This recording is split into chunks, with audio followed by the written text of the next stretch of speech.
महत्वपूर्ण सवाल यह है कि बिहार अस्थिर है। पहले ही बीजेपी ने बिहार की दुर्गति कर दी है। इस बार जब से सरकार बनी है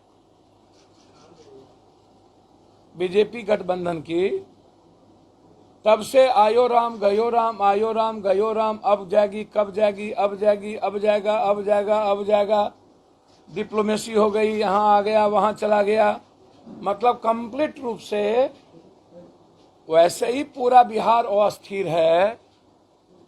Bihar law and order problem है। बिहार के निचले पदाधिकारी काम करने को तैयार नहीं है कि क्या होगा, कौन रहेगा, कौन आएगा, कौन जाएगा। हालात सही नहीं है। कल 7 आदमी शराब से मर गए।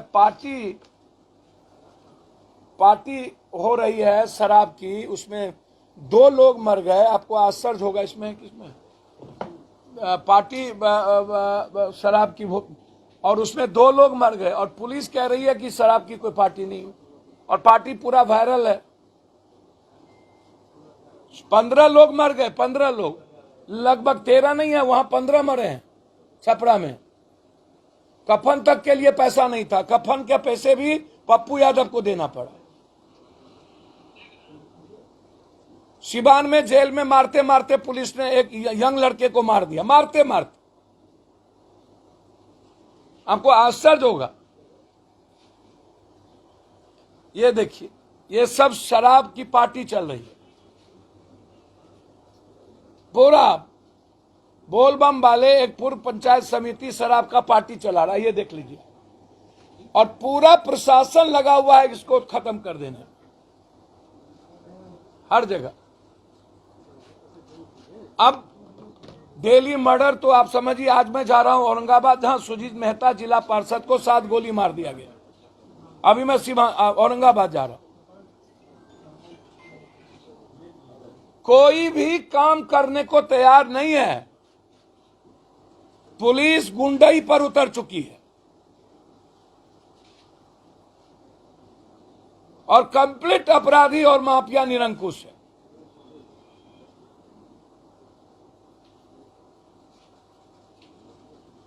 पहले ही बिहार की दुर्गति हो चुकी है। इकोनॉमी खत्म कर दिया गया है। बिहार की जीएसटी का पैसा नहीं मिलता है। बिहार का विशेष राज्य नहीं मिला, विशेष पैकेज नहीं मिला, और हम लगातार 2 सालों से अनस्टेबल।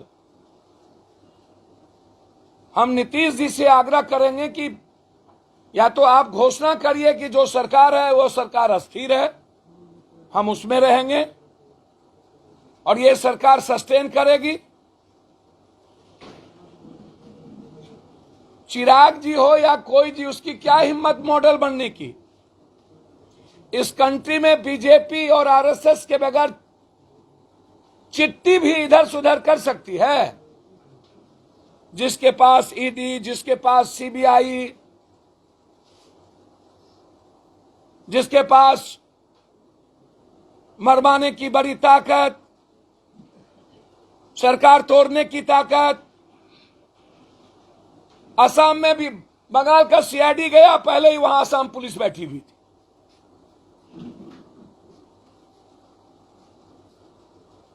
संघीय व्यवस्था ही डेमोक्रेसी में चौपट कर दिया गया।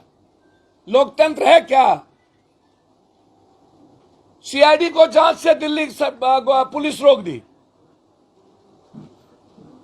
मतलब किसी भी कीमत पर सरकार, अब मुझे लगता है कि कोई शिंदे नहीं पैदा हो पाए बिहार में, या कर नहीं पाए।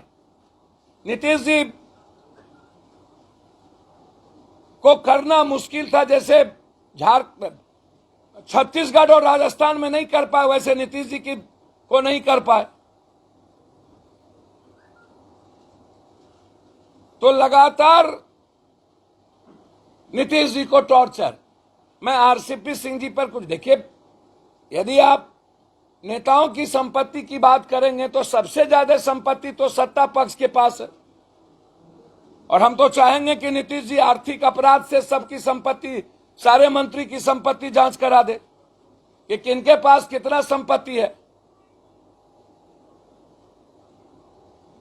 यदि बीजेपी चिराग जी की ये बात तो पहले ही समझ में आनी चाहिए ललन जी को, फिर भी आरसीपी सिंह जी को आप मंत्री बना दिए।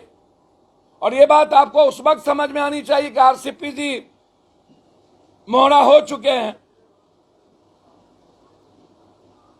भैया आरसीपी सिंह जी लगातार ओएसडी थे, अब वो कह रहे हैं कि इनको सीएम चलाने नहीं आता, 4 घंटा ये भुज्जा खाते हैं, 3 घंटा सोते हैं, 11 बजे आते हैं।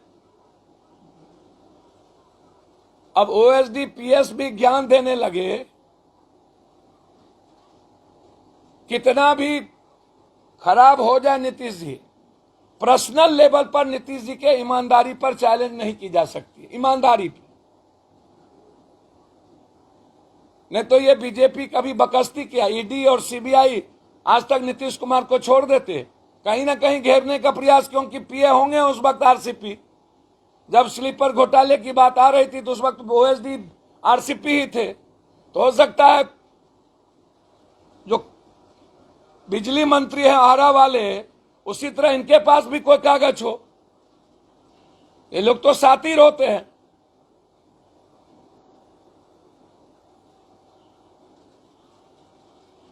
तो यहां जितने बीजेपी के मंत्री हैं कोई दूध के धुले तो हैं नहीं।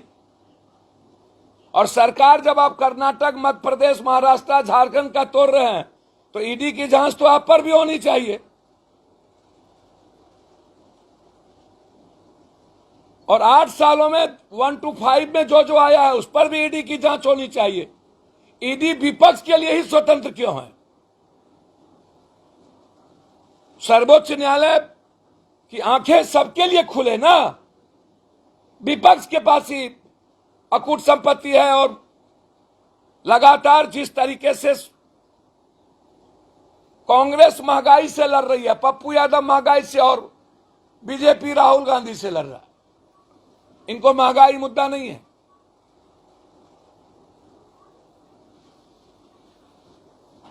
बिहार की हालात अच्छे नहीं है कंप्लीट।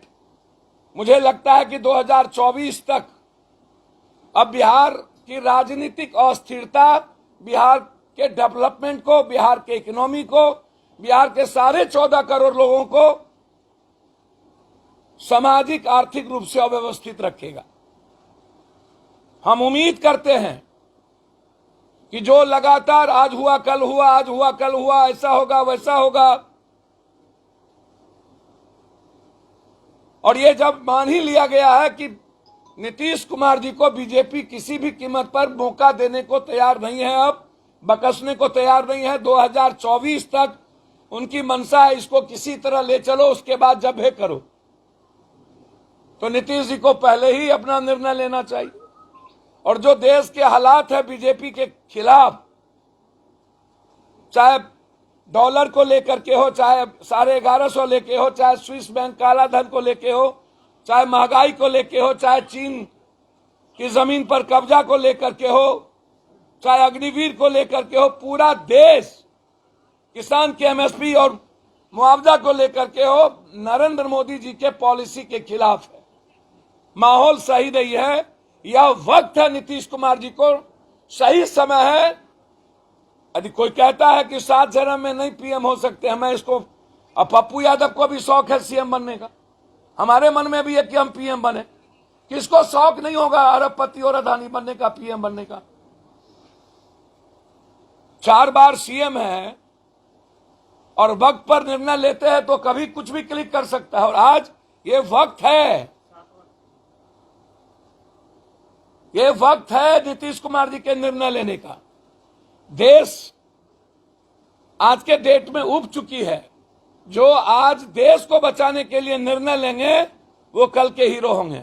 और मैं उम्मीद करता हूं जो अकेला कांग्रेस बीजेपी के खिलाफ लड़ रही है इस कंट्री में, आम आदमी की आवाज बनी हुई है, ऐसे समय में नीतीश कुमार जी को सोनिया जी का मार्गदर्शन लेकर के अविलंब निर्णय लेना चाहिए और आगे बढ़ना चाहिए और देश को दिशा देना चाहिए। आप भी चाहते आरजेडी के साथ चले जाए? भैया राजनीति में आरजेडी का फलना साथ जाना मतलब क्या है? लालू यादव जी लगातार बीजेपी की सरकार जाए, नीतीश जी की आइडियोलॉजी बीजेपी की आइडियोलॉजी तो नहीं हो सकती ना, वो सेकुलरिज्म से कभी कंप्रोमाइज नहीं किए। याद करिए आप, चौबे जी और गिरिराज सिंह के खिलाफ उन्होंने कार्रवाई की, भागलपुर में चौबे जी के बेटा के खिलाफ कार्रवाई किया, अरेस्टिंग हुई। कब समझौता किया नीतीश कुमार आज तक? मैं नहीं मानता। एक बात अलग है कि राजनीति में ना हम फंसाते हैं ना बचाते हैं, ये बातें तो अब हो नहीं सकती। जितनी सत्ता है वो फंसा के और बचा के ही होती है। जो बीजेपी में वो राजा हरिश्चंद्र, वो दूध के धुले हुए, शरद पवार जी के भतीजे चले जाए दूध के धुले हुए निकल जाए खराब, हार्दिक पटेल कांग्रेस में थे खराब चले गए अच्छा, ममता दीदी की लोग चले गए अच्छा निकल गए खराब। मतलब बीजेपी के खिलाफ जो आवाज उठाएगा वो ईडी का शिकार होगा, वो सीबीआई का शिकार होगा। आज हिम्मत करने की जरूरत है और नीतीश कुमार जी को मैं सलाह नहीं दे सकता हूं, आग्रह करूंगा, वो बड़े लीडर हैं, कि बिहार की स्थिति जो मैं देख रहा हूं लगातार, कल मोतिहारी थे, परसों सिवान थे, उसके पहले बेगूसराय थे, फिर शराब पी करके आज 7 आदमी को मार दिया वहां थे, कल फिर हम हाजीपुर में थे। हालात बिहार के कंप्लीट कोलैप्स कर चुके हैं। पदाधिकारी और माफिया मिल करके राज चला रहा है, जनप्रतिनिधियों का रेस्पेक्ट खत्म हो गया, दल कोई हो सम्मान बोध नहीं है। ऐसे परिस्थिति में पदाधिकारी की चांदी है और वो उन्हें लगता है कि यह सरकार स्टेबल नहीं है, इसीलिए ये कहने की स्थिति में नहीं है। लगातार आज बनी कल बनी, आज गई कल गई, और कोरोना जब हुआ था तभी फाइनल था बम फूटना है। तो अब ऐसे समय में लंबा अस्थिरता का वातावरण बिहार में बने रहे, ये बिहार के 14.5 करोड़ लोगों के लिए सही नहीं है। और मैं समझता हूं कांग्रेस इस देश की सबसे बड़ी पार्टी है और भविष्य में नीतीश कुमार जी को यदि देख रहे हैं कि वो एक मजबूत चेहरे के साथ कोई निर्णय लेगी, तो निश्चित रूप से कांग्रेस और नीतीश कुमार और सारे विपक्ष मिलकर कल हम 2024 के लोकसभा में बीजेपी को समाप्त कर सकते हैं। यह निर्णय हमें लेना पड़ेगा और इस निर्णय में नीतीश कुमार जी को बिहार के हित में 2 ही निर्णय है, या तो आर या तो पार। या तो वो कहें कि हम एनडीए के साथ लगातार कंटिन्यू हैं, या नहीं तो सोनिया जी के मार्गदर्शन में एक मजबूत महागठबंधन के नेतृत्व की सरकार बने। अगर बार पलटी क्यों मारते हैं? सर पलटी वो नहीं मारते, मजबूरी और परिस्थितियां करवाती, बहुत क्लियर है। क्योंकि जितने भी प्रदेश अध्यक्ष हैं उनके खिलाफ हो रहे हैं। भैया मुझको समझ में नहीं आता है कि भाजपा में 3 हिस्सा कांग्रेसी ही न है। आसाम के मुख्यमंत्री कौन है? जितेंद्र ओझा, फलना से या बहुगुना से लेके सब कौन है?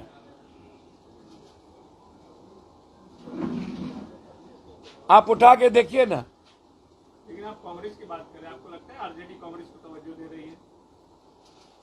सर मुझको समझ में नहीं आता, आरजेडी के साथ ही हो पाएगा। मुझे तो समझ में नहीं आता है कि मैं कहां कह रहा हूं कि आरजेडी को आप नहीं लीजिए। मेरी औकात क्या है कि मैं ये बात कहूं? जब एक मजबूत गठबंधन और 24 में बीजेपी को समाप्त करने की बारी आएगी तो लालू यादव जी के बगैर तो नहीं ना आप बिहार में कुछ करिएगा। लालू यादव जी का मतलब ना आरजेडी है। आप तवज्जो नहीं देते तो सोनिया जी का तस्वीर कल काहे लगा ली अपने मन से? भले सोनिया जी और राहुल जी जब तंग हो रहे थे तब किसी विपक्ष ने ट्वीट नहीं किया, सिर्फ ये नहीं, किसी ने नहीं।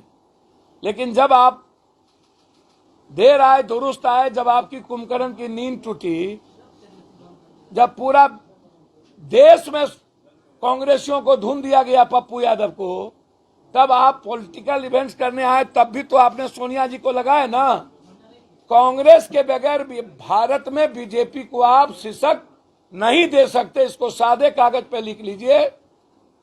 कांग्रेस के नेतृत्व में ही कोई बीजेपी के खिलाफ कोई सरकार बनेगी, prime minister A B C D कोई बने, लेकिन बगैर कांग्रेस के नहीं हो सकती है। इसीलिए मैंने सोनिया गांधी के मार्गदर्शन की बात की। लेकिन एनडीए से बाहर निकलते हैं तो पप्पू यादव साथ देंगे नीतीश जी? भैया, पप्पू यादव नीतीश जी के पर्सनली रिश्ते के साथ हमेशा रहे, उनकी आइडियोलॉजी के साथ भी मैं रहा हूं। जब भी कभी शराब नीति पर मैं नीतीश जी के साथ नहीं हूं, न था न रहूंगा। लेकिन नीतीश कुमार फायर हो रहे, जिस तरीके से वो पलटी मारते हैं, आप भी अपने बयान से पल्टी मार जाते हैं। कभी आरजेडी के खिलाफ, मैं आरजेडी के खिलाफ पक्ष में क्या बोला है? आरजेडी मैं लालू यादव के खिलाफ नहीं, मैं लालू यादव के खिलाफ कभी नहीं बोला। और मैं युवराज के बारे में कुछ जानना नहीं चाहता हूं। युवराज कई ईडी के केसेस में इन्वॉल्व हुए। जब ईडी और सीबीआई का रेड हुआ, युवराज पटना में थे ही नहीं। मौका देकर आप उठा के देख लीजिए। चिराग के प्रति शौक थे। भैया, चिराग को गाली तो मैं दे नहीं रहा हूं कि मैं गाली दे रहा हूं। राजनीति में सबको अपना मौका तलाशने की है। मैं कभी गाली तो किसी को दिया नहीं। मैंने कहा कि चिराग का इस्तेमाल बीजेपी ने किया ना, चिराग को इस्तेमाल हुए ना, तो चिराग को ही गाली देने से क्या फायदा? स्टैंड क्लियर क्यों नहीं होता? सर, आरसीपी सिंह जी लगातार जो इस्तेमाल हुए तो बीजेपी ने किया ना। तो जो मोहरा जो बीजेपी नीतीश जी को खत्म करने में लगी है, आप बीजेपी के खिलाफ निर्णय लीजिएगा ना। और स्टैंड क्या किया? स्टैंड तो लगातार कांग्रेस की आइडियोलॉजी के साथ पप्पू यादव की रही है। बीजेपी ने स्टैंड क्लियर कर दिया है 24 तक की नीतीश कुमार को वो नेता माने। उनके तरफ से कोई बयान नहीं आ रहा है। जो भी हो रहा है जेडीयू की तरफ से। सर, बीजेपी ने स्पष्ट कहा, अमित शाह जी आके, कि नरेंद्र मोदी के नेतृत्व में 24 और 25 लड़ेंगे। जदयू के साथ लड़ेंगे, लेकिन नरेंद्र मोदी के साथ लड़ेंगे। नीतीश कुमार का भी नाम लिया उन्होंने। सर, नीतीश कुमार का नाम उसके नेतृत्व में लड़ेंगे ऐसा उन्होंने नहीं कहा। नरेंद्र मोदी, बिहार में नरेंद्र मोदी फैक्टर क्या है भैया? आप हमको बताइए। कोई बिहारी में दम नहीं है? 2024 के नीतीश कुमार प्राइम मिनिस्टर के प्रबल भाजपा के साथ कोई होगा? नीतीश कुमार चेहरा है क्या सर, पीएम का? जब कोई समय रहते हुए बड़ा निर्णय लेता है तो कल के दिन देश उसके साथ खड़ा होता है। आज इस बात का ख्याल रखिएगा। आज यह वक्त है नीतीश कुमार को एक मजबूत देश बचाने की निर्णय की, सिर्फ सत्ता की नहीं जी। कांग्रेस में कोई चेहरा नहीं है? मैंने ऐसा तो नहीं कह दिया कि कांग्रेस में चेहरा नहीं है। कांग्रेस में तो एक, मैंने कहा नीतीश कुमार यदि कोई निर्णय लेते हैं तब। मैंने कहा कांग्रेस में तो 1 लाख चेहरे हैं। चेहरा ही चेहरा है। कांग्रेस तो राहुल गांधी के चेहरे को आगे करके काम कर रही है, और राहुल गांधी से ज्यादा लाठी और कांग्रेस परिवार से ज्यादा लाठी और आज अपमान हो कौन रहा है? ये कौन मना किया आपको? आपने हमसे पूछा क्या चेहरा हो सकते हैं? तो जब कभी कोई संकट में, क्राइसिस में कोई निर्णय आता है तो वो हीरो होता है। मैंने ये बोला, हो सकता है कल नीतीश जी हीरो हो जाए। मैंने हीरो की बात कही आपको। और मैंने यह भी कही कि कांग्रेस के सपोर्ट के बगैर कोई भी सरकार बीजेपी के खिलाफ नहीं बनेगी, और अपने मियां मिट्ठू कोई ना बने। Nitish ji as a man soul है बिहार में। वह जिधर जाएंगे राजनीति का पाला उधर भारी होगा, ये मैं ये कह रहा हूं। अब नीतीश जी अस्थिर न रखें बिहार को, असमंजस की स्थिति है लगातार 2 सालों से, क्लियर कर दे कि 2024 एनडीए के साथ हम लड़ेंगे, या सोनिया जी के मार्गदर्शन में एक मजबूत महागठबंधन के साथ भारत को बचाए। नीतीश जी अगर युवराज को मुख्यमंत्री मानते हैं तो क्या पप्पू यादव भी स्वीकार करेंगे? किसको? तेजस्वी यादव को। नीतीश जी जहां रहेंगे मुख्यमंत्री वही होंगे। गलतफहमी में नहीं रही। लेकिन आरजेडी पहले क्लियर किया था कि हम मुख्यमंत्री पुत्र उसमें ही रहेंगे। सर नीतीश जी जहां रहेंगे मुख्यमंत्री वही होंगे, इस पर कोई बहस नहीं है। कांग्रेस के लिए भी नीतीश जी चॉइस है, अभी तो आज कांग्रेस के लिए भी नीतीश जी चॉइस है, अभी तो आरजेडी कांग्रेस के लिए भी नीतीश जी चॉइस है। कांग्रेस की जरूरत नहीं पड़ेगी। सर कांग्रेस के लिए भी नीतीश जी चॉइस है और लालू यादव भी नीतीश के नेतृत्व में ही चलेंगे। सरकार रहेगी कि जा रही है? सर इसका हम ज्योतिष हैं, ये तो नीतीश जी बताएंगे सरकार रहेगी। हमने बिहार की स्थिति के बारे में बताया, स्टेबिलिटी नहीं है, लोगों में पदाधिकारी और माफिया मिलकर लूट रहे हैं, लोग मर रहा है और कोई गंभीर चिंता में नहीं है। छपरा में मरे विपक्ष गायब है, हाजीपुर में मरे विपक्ष और सत्ता पक्ष गायब है। इसलिए एक मजबूत नेतृत्व के साथ बिहार बचाने की जरूरत है और अनस्टेबल में बिहार को रखने की जरूरत नहीं है। रिपब्लिकन न्यूज से जुड़ने के लिए सब्सक्राइब बटन दबाकर चैनल को सब्सक्राइब करें। नोटिफिकेशन प्राप्त करने के लिए यहाँ बेल को दबाएं। वीडियो अच्छा लगे तो लाइक करें और दोस्तों के साथ शेयर करना ना भूलें।